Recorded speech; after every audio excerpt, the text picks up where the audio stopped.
Hey soulmates, welcome back again to my channel. So today I'll be showing you how I achieved this fullness in this dress. This is a rush work from my customer and some parts might be missing, but if you're interested in this, please stay with us to the end of the video.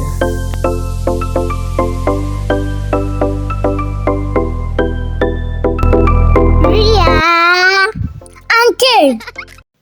So for our work today, these are the materials we'll be needing: a white thread, a matching thread, then a zipper. This doll face, I got 2 yards. This is net, this is 13 yards I'll be using. For the dress, it's for a 7 years old. Then I got this net too, 3 yards, but I've cut out the ones I needed here. So let's just get right into it. I mark out the bodice length, that's the top part of the dress, um for this child.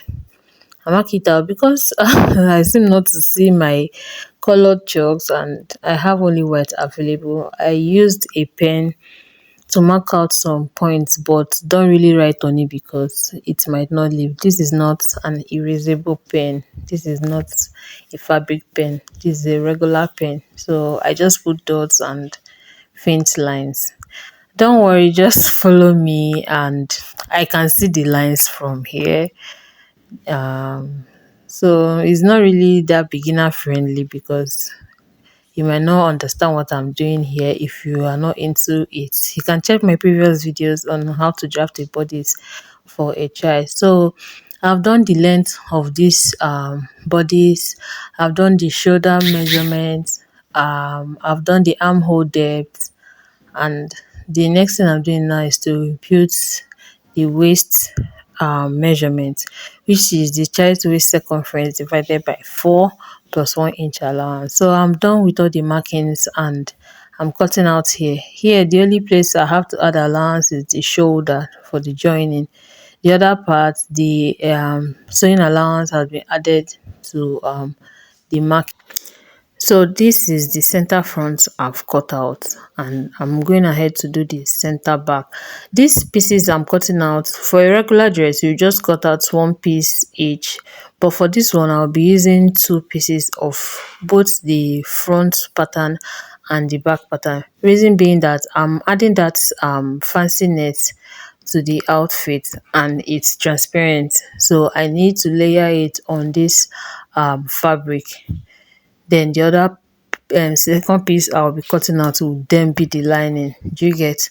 So for the neck here, I'm going up by 1 inch because I'm using the front to draft out the back. So I'm going up by 1 inch and then cut out. That's just the only difference between front and back, the neckline and the zipper allowance, which you can see. And that's it. After cutting this part now, I just went ahead to cut the second part, the extras for the lining. Then I also transferred the same thing to my net. For the net, you just need one piece for the front and one piece on fold for the back because you cut up the back. So here it is. I've done that already. You can see the net layered on the doll face fabric and the back, and we also have our extras for the lining. So that's just it. The next thing is to put the net on the fabric and then stitch up the two sides. You can also use a hemming gum to hold it in place, but as I was in a rush I couldn't actually do that, so I just used a pin instead. I used lots of pins.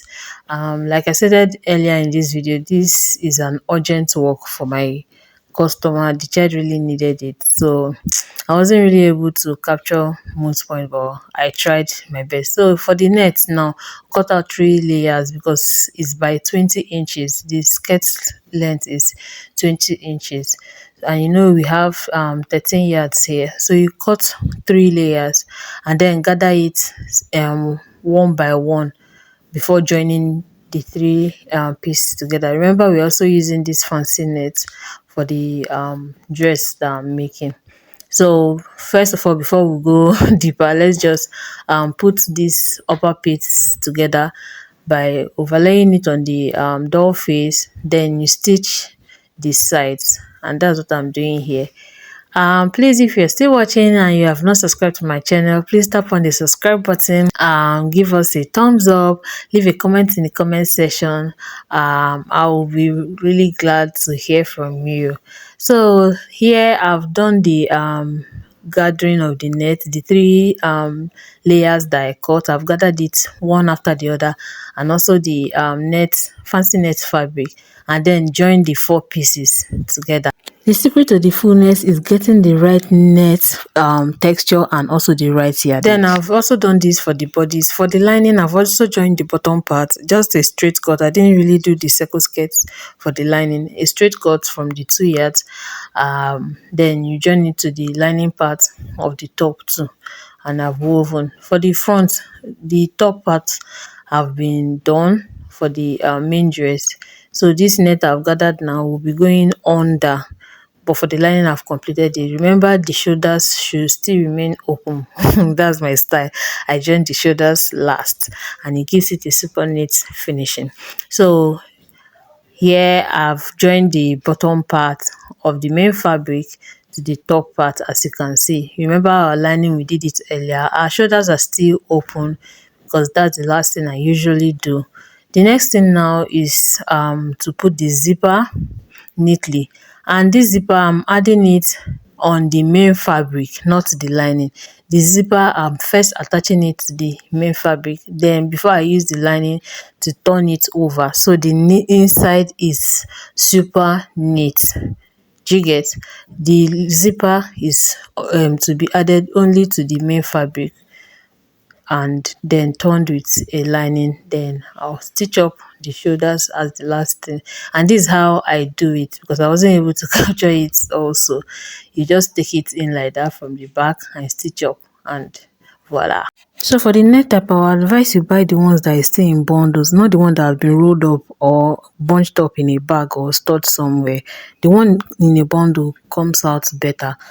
This dress, the bow and the rose is detachable for the child, so she can either use the bow or the rose. Do you like it? Would you be trying this? See you in my next video. Ria. Auntie.